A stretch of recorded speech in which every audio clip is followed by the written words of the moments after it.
بسم اللہ الرحمن الرحیم۔ تو بات تو اغیار کی تھی، لیکن اگر اپنی بات کریں تو اللہ اہل بیت ہمارے اندر بھی مظلوم ہے۔ میں ہمیشہ کہتا ہوں کہ اس مجمع میں کتنے لوگ ہیں جنہوں نے کمپلیٹلی نہج البلاغہ پڑھا ہو؟ بہت کم لوگ ہاتھ بلند کرتے مولانا ہم نے، یہ مظلومیت امیر المومنین ہے۔ ہم میں سے کسی نے کمپلیٹ اس قرآن کی گائیڈ لائن کو پڑھا ہے؟ زندگی میں کتنے ڈرامے، کتنی موویز، کتنی سٹوریز، کتنے کارٹونز ہمارے بچے دیکھ لیتے ہیں، لیکن جو اصل گائیڈنس خدا نے دی ہے ہم انہیں نہیں پڑھتے۔ معصومین کے کلام میں جان ہے کہ فرماتے ہیں کہ اطلب العلم، بس یہ آخری جملہ، دو جملے مصائب کے، اطلب العلم من المہد الی اللحد، علم حاصل کرو گہوارے سے۔ کبھی سوچا معصوم کا جملہ جو کلام الامام، امام الکلام ہوتا ہے، یہ کیا جملہ کہ گہوارے سے علم حاصل کرو؟ پلاسٹک کا ہو یا لکڑی کا ہو یا اسٹیل کا ہو، گہوارہ کیا علم دیتا ہے؟ دوسری بات، یہ بچہ جب 1 مہینے کا، 2 مہینے کا، 2 دن کا، 4 دن کا، اس کی تو سمجھ ہی نہیں ہے، یہ کیسے علم حاصل کرے گا؟ اس کا شعور 5-6 سال کے بعد ممیز ہوتا ہے، چیزوں اچھائی برائی کی تھوڑی بہت تمیز کرتا ہے، لیکن 1 سال کا بچہ، 1 مہینے کا بچہ یہ علم کیسے حاصل کرے گا؟ اور معصوم پھر کیوں کہہ رہے ہیں واجب کیا کہ انسان پر کیا حاصل کرو؟ گہوارے سے علم، اور قبر تک علم حاصل کرو۔ تو اشارہ گہوارے کی طرف نہیں ہے، اشارہ گود کی طرف ہے۔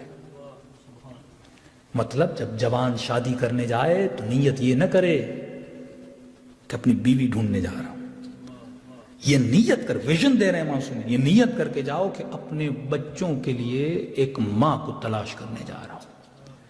ایسی گودیں تلاش کرو، ایسی مائیں تلاش کرو جو عالم ہوں۔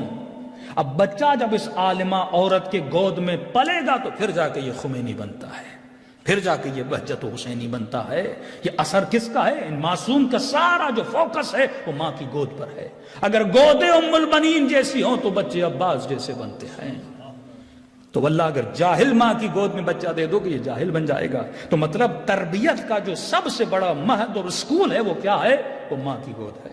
لیکن مائیں جاب کرنے لگے 8 گھنٹے، بچوں کو ٹائم نہ دیں، صرف اس لیے کہ مجھے دنیا کی فیسلٹیز کو بنانا ہے، مجھے اپنے کیریئر کو بلڈ کرنا ہے۔ لیکن یہ بچہ آفٹر 15 ایئرز اور 18 ایئرز تمہارے ہاتھوں سے نکل جائے، پھر اس پیسے کا کیا فائدہ؟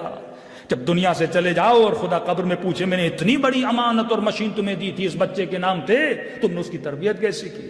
صرف کربلا سنو نہیں، یہ سوچو کہ ایک ماں بھی کربلا میں نہیں ہے جو یہ کہے کہ آقا حسین میں اپنا بچہ آپ پہ کیوں قربان کروں؟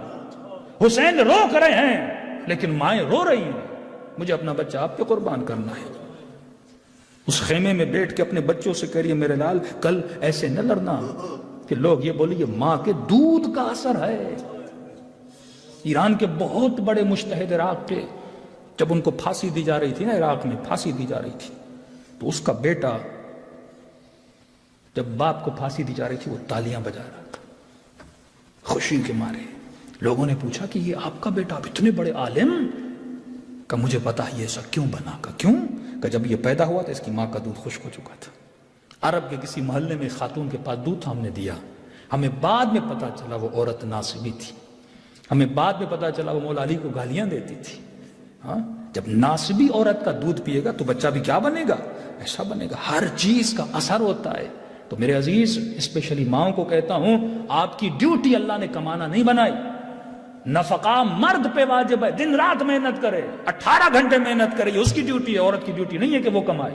عورت کی ڈیوٹی یہ ہے کہ اپنے بچے کو ایسا بنائے جیسا حسین ابن علی نے کہا۔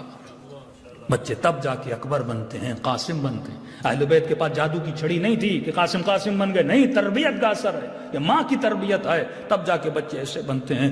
بیٹا یزید کا ہی کیوں نہ ہو پر تربیت اچھی ہو تو عاشق حسین بن جاتا ہے۔ ہارون کا بیٹا ہے لیکن عاشق اہل بیت تھا، تو میرے عزیز تربیت کا بڑا اثر ہے۔ یہاں صرف ذکر نہ کیا کریں، فکر کیا کریں کہ دنیا میں کیوں آئے، اور فرمایا کہ ذکر حسین کو خدا نے ایسی حرارت دی ہے، یہ کبھی بجھتا نہیں ہے، اور یہ حرارت آپ کے دلوں میں اہل بیت نے رکھی ہے کہ ہزاروں میل کا فاصلہ ہے کربلا سے، لیکن بندہ یہاں پر بھی حسین کا نام سنتا ہے تو دل ایسا نرم ہو جاتا ہے۔ سخت ترین دلوں کو ذکر حسین نرم کر دیتا ہے۔ واقعات بہت ہیں پر وقت نہیں ہے۔